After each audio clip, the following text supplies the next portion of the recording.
قلت لكم كنطيحوا في واحد الفخ سميتو التاثير، حيت شفناه نقي ومثقف، وهذا الشيء كيخلينا ان نثيقوا فيه، ندير فيه واحد الثقه اللي كبيره، وزيد عليها الخوف من ضياع الفرصه. كتشوف ذاك الانسان هو في واحد المثابه، غيقدم ليا وكيدير ديك فهمتي داك الكلام ديال كيدير لك واحد الكلام اللي زوين باش انه يجذبك عنده وتكتسب منه واحد الثقه، انك تقول هذا معقول، هذا زعما مزيان عنده باش ينفعك، تستافد منه، دير هاد الفعل، فهمتي؟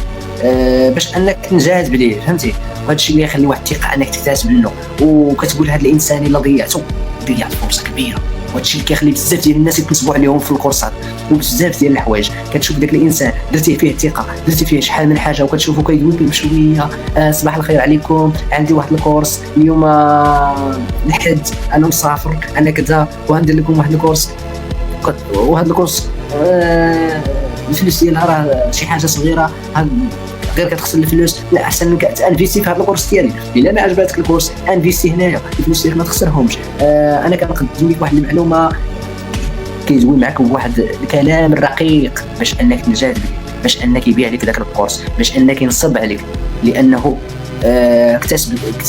اكتسبتي فيه الثقه ديالو، هو ما عارف والو في ذاك الدومين، فهمتي؟ وها نصب عليك وصافي يدي لك رزقك. وهادو كتار في السوشيال ميديا، احسن شي تعملوا على محتواك محترم. تحياتي لك، عارف ان المحتوى ديالي كنقدم واحد شي حاجه زوينه، شي حاجه تعجب الناس، شي حاجه يدوا فيها فائده.